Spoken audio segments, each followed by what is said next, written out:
Well, as the government ponders whether to double down on its war in Iraq by extending the mission there, some are beginning to wonder whether this could be another Libya.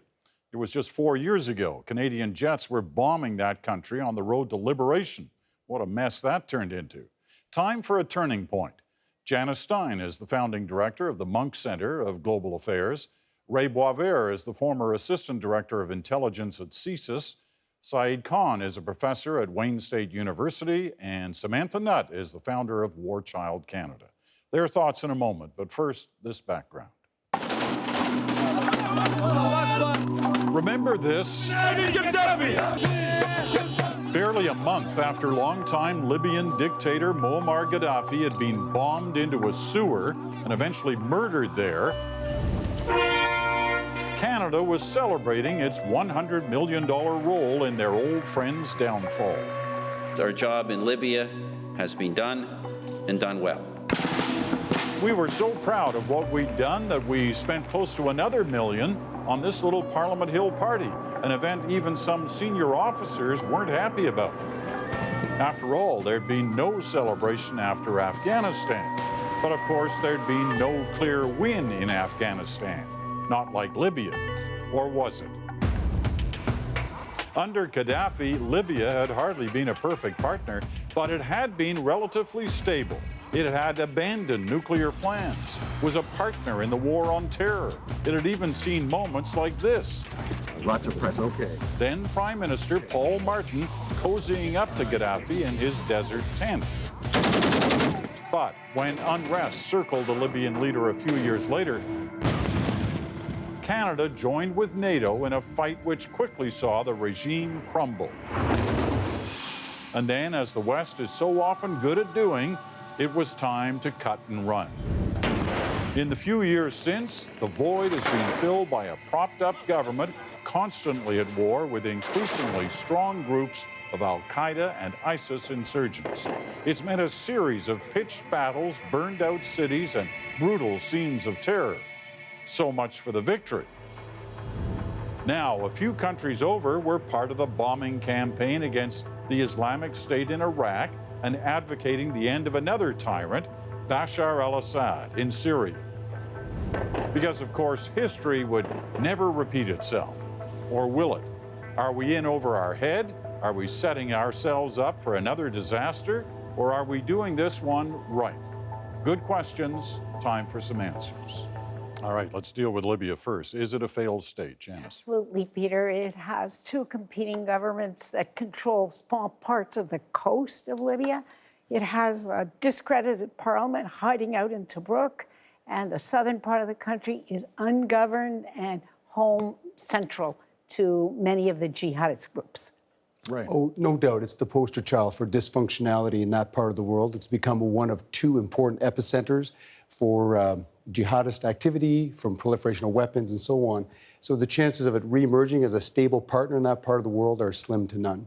Saeed, failed state? By any reasonable metric, yes. 7 prime ministers in the last 4 years. We have the government in Tripoli, which controls, at best, if we want to be generous, about a third of the country. The Tobruk government controls the rest.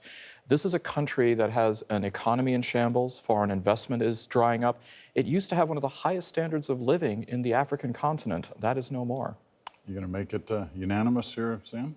I agree, but I'm not sure it was ever a successful state, Peter, to begin with. And now on top of this, you have sectarian conflict, you have civilians who are at risk, you have ISIS, which has been able to move into certain territories. You still have the lingering presence of Al-Qaeda. You have a region that's full of weapons. So it is a very, very volatile, dangerous situation all around. How much of what we are seeing now is a result of what we were a part of in that NATO action a few years ago, right? Well, I mean, if you could want to go back and blame some of the colonial history around that, you could probably see some Western linkage to some of that failure. But ultimately, there was a moment in time where most of the world, including, I would suggest, a lot of the Arab street, was happy to see Gaddafi gone. He was threatening a large base of his population, and he was probably days, if not hours, away from a wholesale slaughter of individuals. So I think the intervention in the minds of many was likely just. But as we do, as you suggested earlier on, it's a case of we suddenly get attracted to the next shiny object, and suddenly we've lost complete interest in that part of the world, and we continue to choose to ignore it. And so, in other words, no sort of plan B, what happens after Absolutely not. the liberation. Janice, you agree on that? No, I actually don't. I think NATO was the lit match that you threw into a smoking bale of hay. But whenever Gaddafi went, and he had to go sometime, this was going to happen. Gaddafi had stripped Libya of absolutely every viable institution. And I don't think there is a plan B or a plan C or any plan that would have been able to put Libya back together again once Gaddafi was gone. Sam, what was the most damaging part of our intervention in Libya? The risk that civilians are now under. You know, the cure ended up being worse than the disease, frankly. You've got millions of civilians who are now at risk as a result of this sectarian violence and the threat of radical elements. On top of that, you had an area that was literally flooded with arms during that period, both to opposition fighters, but also as they seized territory from Gaddafi and overran his own arsenals, arms that are now flowing into the Islamic Maghreb, into Al-Qaeda and other groups, and ISIS as well. So, you know, you have a very, very combustible situation, and you have a population and militant groups within that population that have ready access to arms. It's very concerning. Syed? The intensification of human suffering is on at least 1 or 2 orders of magnitude. During the 2011 civil war, we had about 1,000 casualties, and I'm certainly not here to absolve or vindicate Gaddafi. But since NATO has intervened, 10,000 dead, probably 10 times that much injured at least, 400,000 displaced, and now we're finding that it is metastasizing into other regional areas, Mali, Mauritania, et cetera, that are not equipped to go ahead and absorb either the displacement, the refugee problem, or the ideological differences in the region. Ironically, though, wherever we've displaced totalitarian regimes, chaos has followed. So in some cases, yes, we have been the match. In some cases, we have not. And ironically, the only places where we're seeing some stability reemerge is where totalitarian or revisionist forces are moving back in. Egypt is one example. So it's difficult to sort of, as liberal democracies, to come up with the perfect formula. We're there sometimes to protect, we're called on to protect or to act, and when we do, of course, we're at war with Islam, and that's a conflict we have to get our minds around. All right. I think you all agree to different extents that there were some mistakes made there, obviously, by the NATO forces and by Canada. Are we duplicating those now in Iraq and in some cases in Syria? I think to some degree we are, Peter, because when we think back to the period that you described in Libya, we organized under R2P, the responsibility to protect. Well, that's frankly a very ambitious notion that we have an obligation to prevent civilian massacres wherever they occur. Without knowledge of the society, we break things apart and we have no clue on how to put them together again. It's very much the situation that we see in Iraq right now. We're at a knife point right now in Iraq, and it is not we, the outsiders, who have the knowledge, the language skills, or the understanding to put it together again. Well, you know, what's ironic there, it's the second time in 10 years going into Iraq, the same kind of thing. There was no, plan, what next? Absolutely. Saeed? Well, let's see. In Libya, we have a situation of an intervention and then a very rapid disengagement there. In the case of Iraq and Syria, on the other hand, we, meaning the West, has been acting through proxies. In the case of Iraq, it was the government of Prime Minister Nouri al-Maliki. Unfortunately, he was hyper-sectarian and embarked on a vendetta against the Sunni population, in many ways facilitating the emergence of ISIS. In the case of Syria, our regional so-called allies, the Gulf states, were waging a proxy war against Bashar al-Assad in a way to hit at Iran. So what we're finding is that now, 2 years after the conflagration of this entire mess, Western countries are engaged, and yet we are late to the table, particularly because there's a lot of competing and rival interests from our own allies in the region. It may be too late already, but what's the main lesson from Libya that we can use in Iraq and Syria? Well, to answer that, I want to pick up on something that Janice said. You know, we have shown a distinct inability to fully understand the history and the complexity when it comes to the Middle East, but the Arab world more generally. We think that we can fall into this role of global police, men and women. We think that we can bring about some sort of Western-style democracy, that this, when we looked at the Arab Spring, we thought this was democracy in revolution, and it turns out it wasn't any of those things. And so we come at it with our own assumptions, and we're not really looking at it from the perspective of those. Instead, we're looking at it from the outside in instead of looking at it from inside out. And that's a fundamental mistake that we continue to make when it comes to our foreign policy and propping up some of these regimes that have devastating consequences. I mean, it was a deliberate strategy of the Americans in Iraq to prop up a Shia-led government, and now we're seeing the rise of ISIS. It's not surprising. If there's one thing a lot of people agree on, is we're a long way from seeing the end of whatever is going on in Iraq and in Syria. But when you are watching those two situations, what are you looking for to get a sense of which way this is going to go, Ray? Well, I'm looking for, hopefully, a sense that some of that will draw in some of these partners, as Saeed mentioned. There are a lot of competing interests in that part of the world. The big difference between Libya, of course, and places like Iraq and Syria, we don't have that whole Islamic Shia versus Sunni split, which is a factor in favor of Libya, if you can call it that. Ultimately, though, we're looking for an opportunity to see some forces. Perhaps it's Egypt, which has the largest standing army in that part of the world. Perhaps it's some of the money flowing in and out. Maybe it'll be put to better use as opposed strictly to sort of get at the others or to disrupt or to create further mayhem. That means economic investments in ways where diplomacy and a larger multilateral effort will have some success.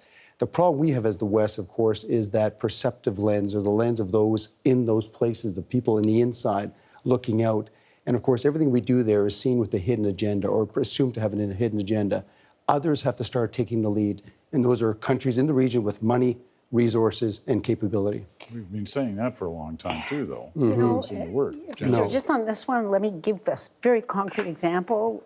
There is now an offensive starting to recapture Tikrit in Iraq. I want to see the morning after that happens, which forces are left. Are they, in fact, Sunni forces that are left to establish order and security in the streets in a largely Sunni area? Or are they Shia militias that are going to run wild and, frankly, doom any chance of reconstructing Iraq and keeping it together as a state? Very similar kinds of issues in Libya. External meddlers, who's going to take charge on the ground, on the streets to provide security, locals or others with other agendas? All right, we've got to take a quick break here. But when we come back, I want to pick up on something that Sam was talking about. It's kind of this issue of why the West seemingly keeps seeming to get it wrong in North Africa and the Middle East. We'll pick up on that in a moment.